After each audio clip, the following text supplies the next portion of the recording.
Hi, I'm Ren Exton and I'm a curly hair specialist from Launceston in Tasmania, and I'm starting to do this podcast because of what I've uncovered in myself on my spiritual and awakening journey, and how working with hair has evolved me even further. And it's going to be a bit out there for some people, but for me it's all starting to make sense. So I'm going to be calling this the Awakened Curl.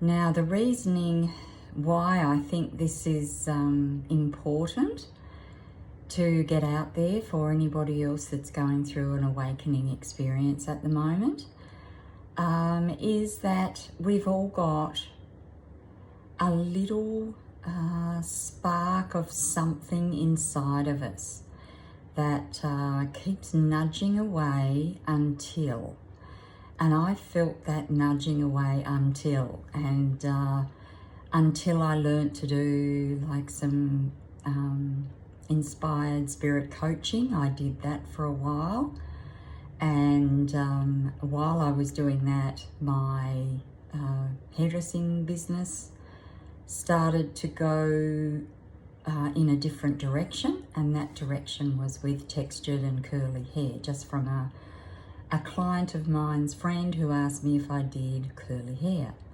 From that moment on, I started being intrigued by what I was starting to learn. And now I can see that even as a little girl on the farm in Dad's old dairy, playing hairdressers with binder twine, which is a string that was wrapped around the bales, I used to unravel that and spend a lot of time getting that unraveled and tie it to the end of a stick. And then I would do my hairdressing on that supposed person. And interestingly enough, that was one of my first little insights into where I was going to be of value. I didn't know that back then, but I did go into hairdressing and I did feel like I was of value. But then I got to a point where my nervous system couldn't work in a big salon anymore. So I thought I needed to give up hairdressing. And then a dear friend that worked with me on the coast in Tassie at St Helens suggested I work from home. So I looked into that, and that's how this started. So this little studio here is my workspace, and it's not connected to my house, which was what I didn't want. I didn't want to have people coming in and out of my home, but having a workspace for me to work from has been an absolute delight. And I've been here for coming up to 30 years, maybe. No, it'd be about 28 years I've been working from here. So I've done so many different things in my life, and looking back in hindsight, I can see how doing anything that was severe and against what the natural hair was trying to do, I struggled with. I mean, I could do it, but I didn't enjoy it, which was why I started looking into doing something different, like coaching.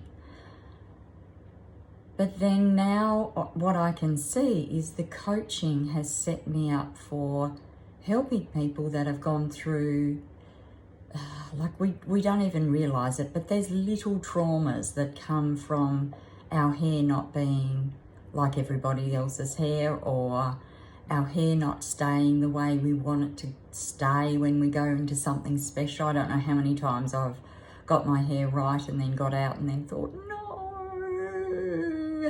So I'm sure everyone can relate to that, that's got some sort of texture in their hair. So I think something was always driving me to take up something that was more along the lines of being more authentic. Excuse me just for a minute. And that was discovering curls and what they need, and why the hairdressing products that have been created to make the hair feel soft and look shiny and all that sort of thing that we've always looked as good have been actually making our hair dehydrated. So what I've seen now is that we've been stripping the water from the hair and then coating the hair in something artificial, adding oils and parabens, silicons, everything like that to the outside layer of the hair to make it feel how it should feel naturally. So why?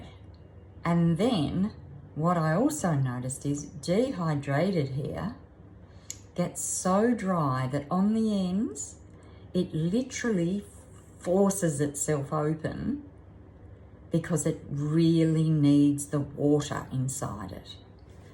So what I'm noticing now is after I started doing curls in 2018, trained officially in 2019, and from that time I have noticed that split ends aren't a thing in curly hair.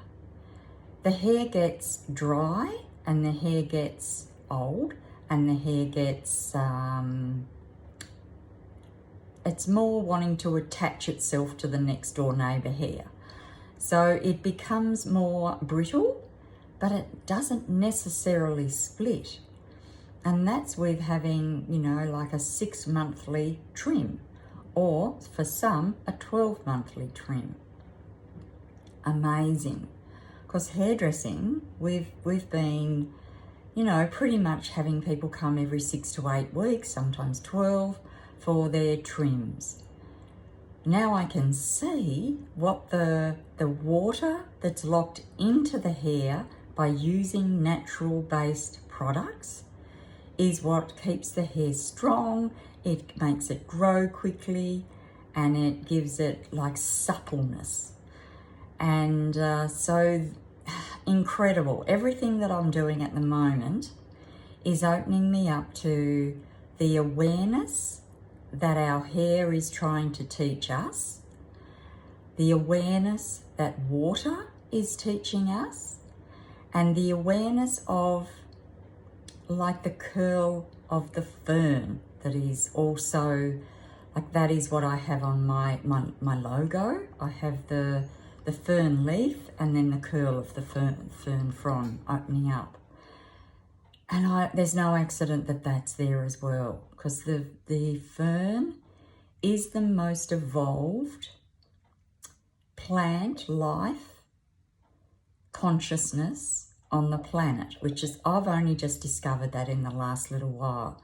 And it blew my mind because I thought, wow, everything has energy and consciousness. And our hair is helping us unlock the consciousness inside of us, just like a tree. When a tree is cut down, the history of the tree, when there's been a drought, when there's been, all sorts of things that have come through, like a fire, all sorts of things, the map of the life of the tree is in the tree trunk. It's like the hair.